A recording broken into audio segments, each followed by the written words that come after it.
So welcome to our systems engineering course, and this is the presentation for chapter 6, which has to do with system tests, evaluation, and validation.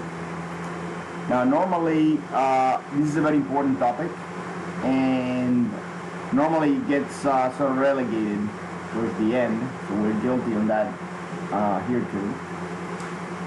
But I want to make sure that everybody understands that that does not minimize the importance of this topic. As a matter of fact, you end up spending on tests, evaluation, and validation anywhere from 2 to 6 times more time than what you invest in the actual design of the product.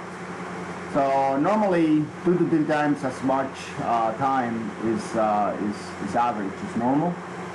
And the reason for that is that test is not only an activity that you do while you are developing, but also is an ongoing activity that you also do while the product is deployed in the field as a way of monitoring the ongoing quality and reliability of the product, as well as finding ways for continuous improvement in the processes that are used to manufacture the product.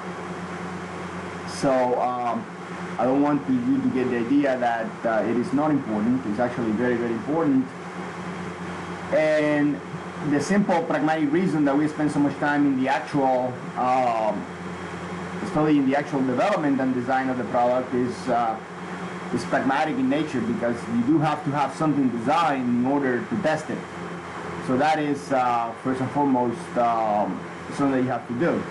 But again, the quality of system and the mechanisms of feedback in a timely manner are very important, so the product development goes smoothly. So the things that we're going to cover in this chapter are the following. We're going to be talking about how do we determine the requirements for the system test, evaluation, and validation. And we also are going to be describing the different categories of system tests. How do we plan for it, how we prepare for it, how we think about all the things that we need so these activities go smoothly, as well as actually conducting the test and collecting data. We're going to talk about a little bit about the different reports. And then we're going to end the chapter giving you an example of a corrective action loop if there are system modifications that are required as an outcome of the different tests.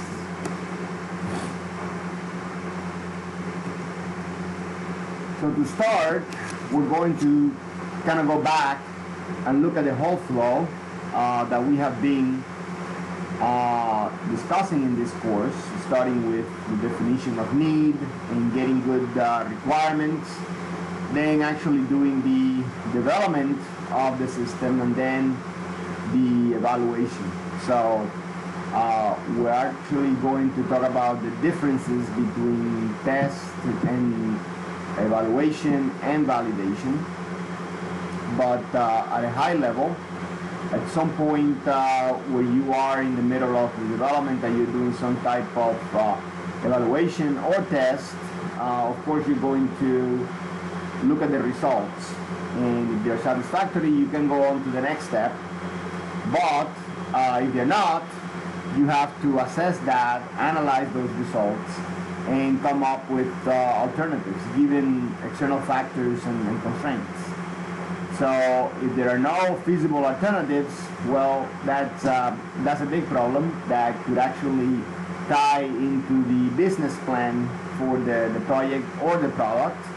But if there are alternatives, then of course you implement the change, and again that's the kind of the loop that we're going to see at the end, and go back. And sometimes you don't have to go all the way back to the requirements. You can go back to the actual definition of the test. It could be a number of points that you can tie into for feedback. But again, this is a high level idea of how that goes. Now, the idea is that the concepts and the methods and the disciplines that we have discussed in this course, the idea is that they minimize that you go this way, that the test results are not satisfactory. But it can happen, and then the disciplines and concepts that we have discussed in this course minimize the likelihood that you end up in this area of not feasible alternatives. So because by that time you have looked at some other alternatives and maybe you didn't choose them at that time, but now it's time to review those and revisit them, and maybe one of those alternatives are the ones that you implement next. If the one that you picked to begin with doesn't give you the satisfactory test results. So the whole idea is to apply all these techniques that we have learned in this course, so you don't end up with a dead project, essentially. In COSI has a dichotomy and terminology for defining different types of testing. We have discussed during the conceptual and some part of the preliminary design, we can see here a high depiction of the life cycle that we always go by. And we have discussed the analytical type of testing, so based on CAD, based on simulation and analytical models. So we're not going to rehash that. We discussed this already. The type 1 testing is the one that you do early on during the preliminary system design and some of the detailed design and development of the product, and those are based on some further and more sophisticated models, but also will be breadboards, mock-ups, rapid prototyping parts.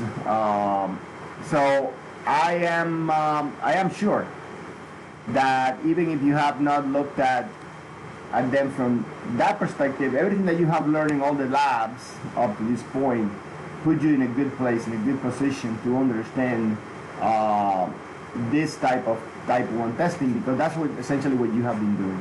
Okay, so that one I'm not going to emphasize so much. Okay, the one that I'm going to go a little bit deeper on is this type 2, which actually is applied during the latter part of the design and development stage and the early part of the production, when we are doing what is called ramping to production. And that is just here at the beginning, but that's such a critical phase of the design, to go from a few prototypes that you may have at the end of the design and development to go to this part when you actually have ramped to production and are fully engaged on producing the volumes that you need to make your product successful from a market perspective and deploy it. That is a critical phase. That is a critical part, and is a lot of the products, that's the sort of the weakest link. It's very hard to go from a few to thousands, and there are very few people that know how to do that correctly and efficiently from a cost perspective.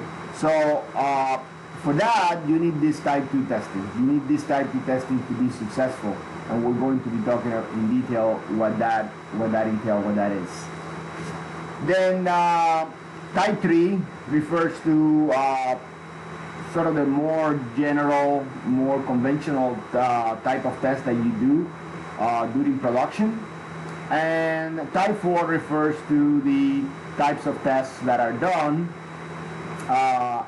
and ongoing as a way of sample the ongoing quality, reliability, and get data for continuous improvement of the product as well as the processes used to manufacture the product.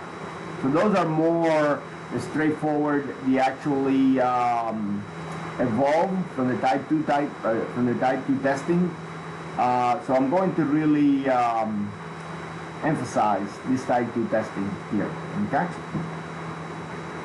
And of course, all these types are widely elaborated in the textbook. You should be reading chapter 6. So let's look at what type 2 testing entails. So these are performance tests. So now that you start getting more, as you ramp to production, you start getting more quantities manufactured. You have a larger statistical sample to look at performance tests and the distribution of the accuracy and precision of those performance, technical performance metrics that we discussed back on the earlier chapter. You can do environmental qualification. So what are these types of environmental qualification? Drop tests. So remember, you have a product that's going to be shipped. It's going to be staged. So what is the resilience of the product to being dropped? So those are important concerns. Temperature variation. So there are tests such as temperature shock, where you actually change the temperature very quickly, and you see the reaction of the tests of the product to these types of tests. You can do shake tests, where you actually subject the product to sudden accelerations, to vibration. You can subject the product to humidity, intense humidity and pressure conditions.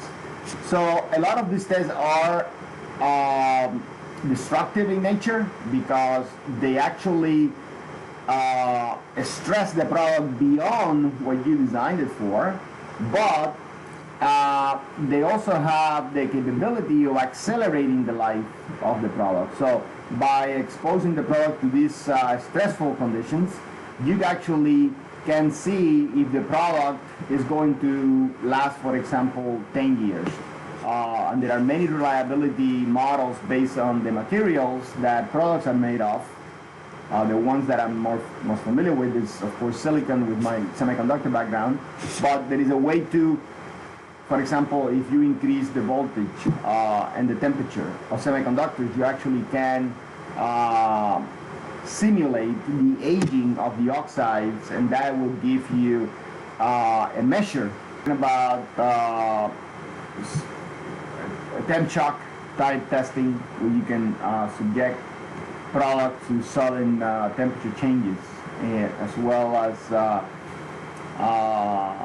subjecting products to sudden accelerations or vibration testing. They also intense humidity or pressure conditions.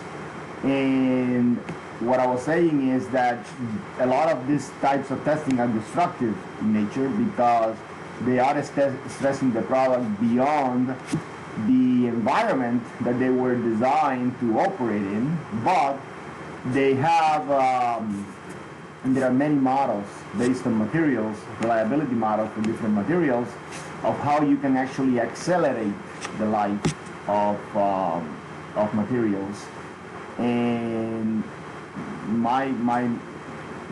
most of my familiarity is with semiconductor products, and in that case, we know that stressing semiconductor products with higher voltages and temperature stresses things like the oxides, and that can actually accelerate the life and tell you if a product is going to last 3, 5, or 7 years. Of course, you don't want to wait 7 years to just measure it empirically, but there are models that say if you overstress with this much voltage and you raise the temperature this much, that's a life acceleration factor of this much. So you can actually accelerate life, but by doing that, you're actually damaging the product to a point, because you have to look at when does it fail under those overstress conditions. So there are many tests like this, but these are the tests that you do when you're ramping to production, because that's when you start having a larger statistical sample of what you are producing. You don't have that type of statistical significance when you just have a few prototypes. So I did also, all this is here: environmental, structural tests, reliability, qualification. They're sort of in my mind, they're bunched up together. Also, I mentioned drop test. So you want to know if this product is packaged as is intended to be shipped, and the UPS guy drops it from the truck. Is it going to break, or is it well protected? So all these tests you do as you ramp to production. Also, the maintainability. You can start getting a statistical sample and statistically significant view of how easy the product can be maintained and can be supported.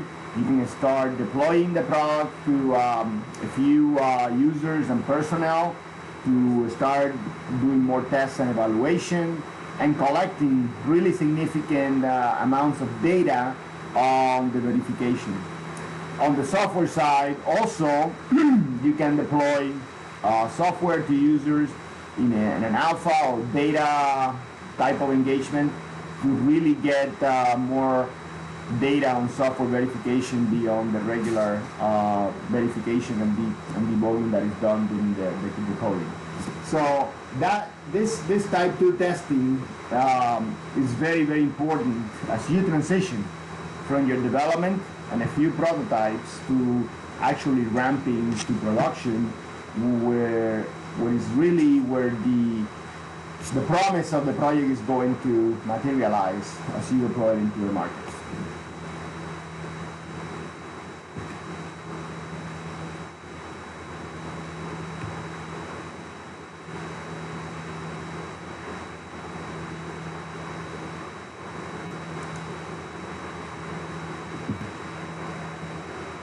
So how do we plan for a successful system test and evaluation?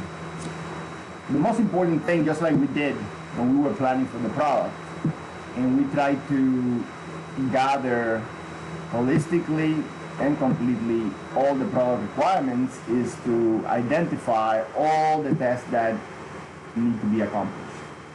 And so there is no substitute for good planning, and I think that we have that's being a continuous theme throughout the course. So an identification of all the tests to be accomplished, and also who's responsible for doing that. So these are the sort of the three W's, who's going to do what, who's going to do, and where is it going to happen. So test location is also important.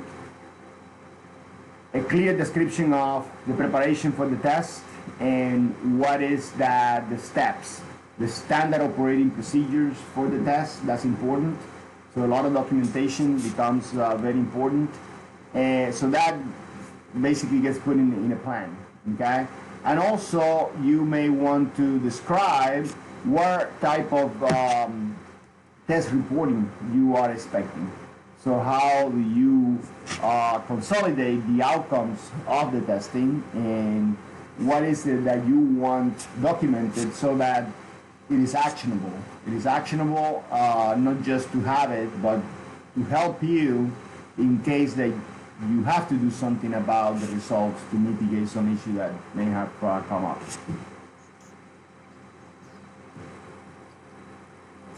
So this is this is an example. Again, it's a generic example of some fictitious type of equipment or design, where you have different types of components or parts of the system.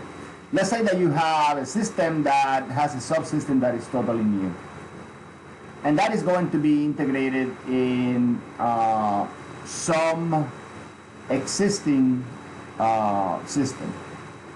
So you're not doing the whole system, but just a part of it.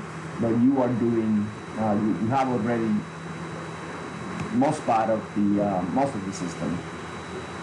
Also, in this system, there is going to be, you are developing this from scratch, but also you are bringing in an off-the-shelf component, okay, that is already tested and verified and guaranteed by the vendor. Also, because by virtue of putting this new part, this new subsystem in the system, the software is new. You have to revamp the software in this fictitious example. And also you're going to need to test the system in a different manner, so it's going to have a new test equipment that you're going to be utilizing, okay? And of course, you know that that's going to go into some operational facility. So what this example shows against the different types of testing is how these different types contrast to these different parts of the system, and how it contrasts to the different types of tests. So type 1 test, the one that you have to do when you develop things and have early prototypes, that would be applicable to this new subsystem and also to the new software, because you're doing that from scratch, okay? Then you're going to do type 2 testing. Somebody's here, that person.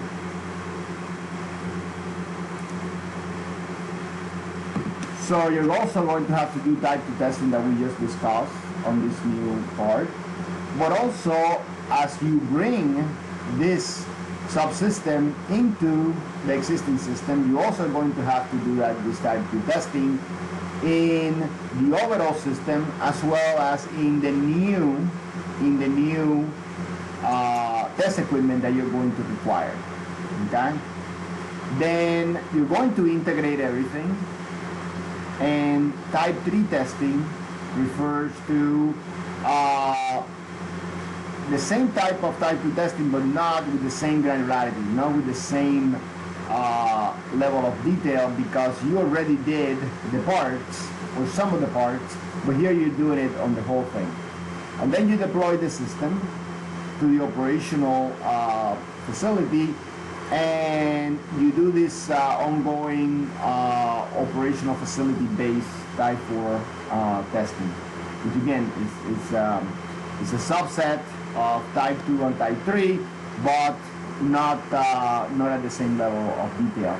And also, as you integrate the system and you test it and validate it in the operational side, you have a mechanism of feedback to all the system design activities. So that is just a way of looking at a specific example, or albeit fictitious, but at a specific example, and how they align with the different types of testing. So now let's talk about this whole system test and evaluation. So this would be the type 3, okay? Again, this is going to vary widely by system. What I want you to take away is the general spirit of the activities. So the key is for you to take this and adapt it to your specific project, to your specific product. But the spirit is what I want you to take away from this. So again, selection of test items and what are the procedures, the site. So a lot of the same things you can see: the personnel, the facilities and resources, what type of equipment do you need, how do you support this test. You may need spare parts, repair parts, because you may be testing the maintainability and repairability of the system. What type of, this type of test 3 also, as you are beginning to deploy the system and the product into the operational side and the market, also starts testing some of the supply chain issues and logistics of making the product successful as a business. So facilities and warehousing requirements, and what are the personal requirements, ongoing technical data requirements. So all that needs to be documented. So you can see that it starts getting a little bit less technical, but now it starts tying even into supply chain issues and logistic issues as you start deploying getting out of the manufacturing mode and getting into the deployment of the system to the marketplace.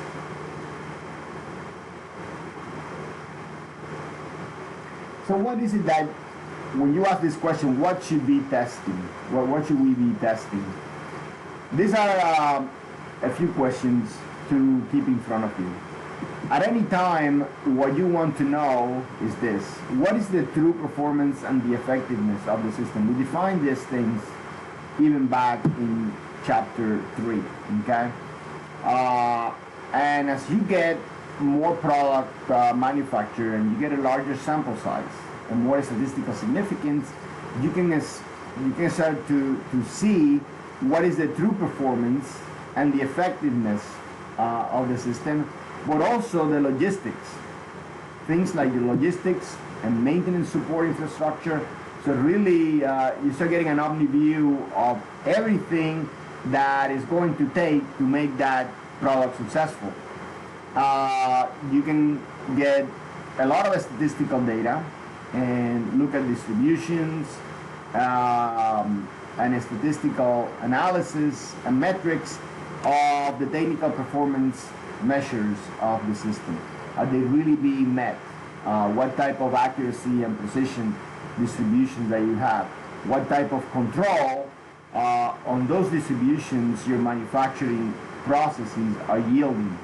So these are you cannot get this from the initial development and design stage.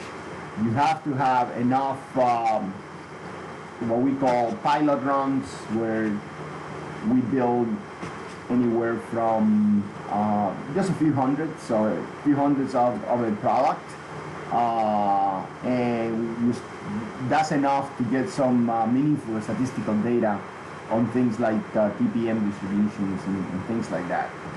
So for these questions to be answered in a successful manner, you really need to go back to the requirements and how they stack up against the application of those requirements and the applicability of those requirements to the system. And hopefully, by doing all the things that we discussed in chapters 3 through 5, you did design, develop, and implemented the capabilities that are responsive to those requirements. So, but now, not just on a handful of products, but on hundreds of them, that is really statistically significant, you can see if you really did do this, okay?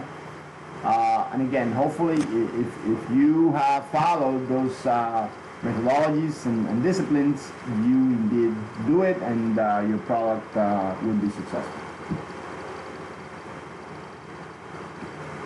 Now, in the book, there are, so sometimes I bring in this busy slides, and my intention is not to read it to you, but because you will, this is in the book, and you can read it as well as I can, but it's really to highlight the importance that you should be reading the chapter, but things that I show like this, you should actually be studying. And there is a difference between reading and studying.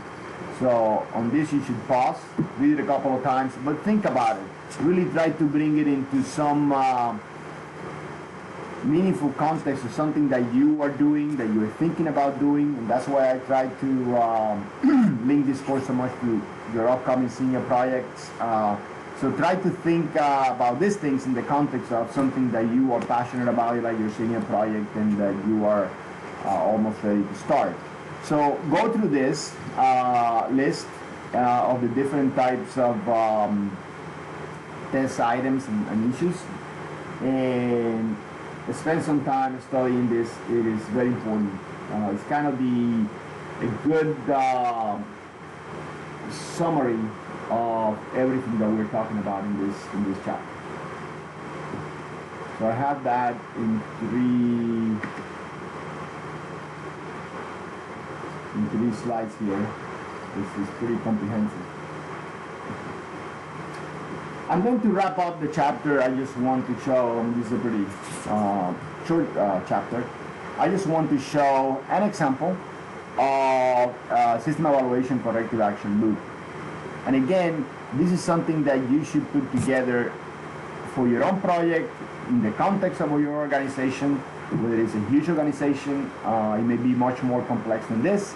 But if it's you and another team member doing a senior project, it may not be so busy. But still, the point is that you should have something. You should have some type of policy, some type of approach. So it's not ad hoc. So there is some discipline in what you're doing.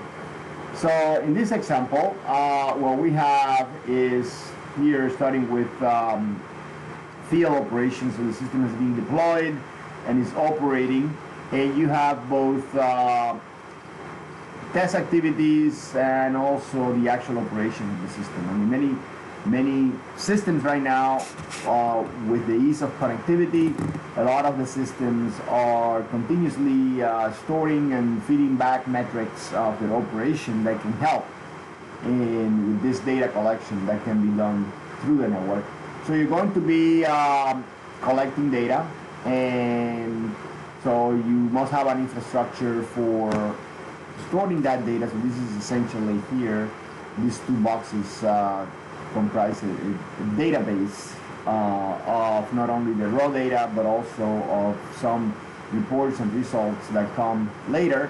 But from that raw data you can do data analysis. So you have to define what that analysis is going to be, and that's going to be dependent on the data that you are collecting. Remember, this is a genetic approach here. You may be bringing some analytical models and contrasting that with actual data and making the model better, but at the same time using the outcomes of the model to understand the data that you're collecting from the field in a better way. So one recent technology that is taking a strong foothold is the concept of a digital twin. So that is where you have an actual digital model of the system, and you do simulations to proactively look at operational situations of the system in a less expensive manner, because this is simulation based, and you can contrast that with actual data. And you can also use these simulations to instruct the system on how to adaptively change itself and evolve to different operational conditions. So that's a very interesting technique and technology that is being used more and more these days in complex systems. So you do the data analysis, and if there is a problem, you look at any history on that problem. So that's why having these databases is important. And if there is a history and there was a corrective action, then you basically can reevaluate that corrective action. And there is not, then you have to evaluate that problem and see if the corrective action is required. Okay? If there is, again, you plan that corrective action, you develop a plan, materials, any type of data for system modification, and you go on to incorporating that into the system. And that goes back to the database, so it can be used later on. If another problem similar to that emerges, you can then find it from a history perspective. Okay? So again, this is a very general sort of example of a corrective action loop. but hopefully it gives you the idea of the main things: data collection, having a history of the problems, relying on that history so you don't have to reinvent and treat that problem as a new problem every time. But if it's new, going through a disciplined process of coming up with a corrective action and planning the incorporation of that change. So with that, this is the end of the chapter. So I thank you very much.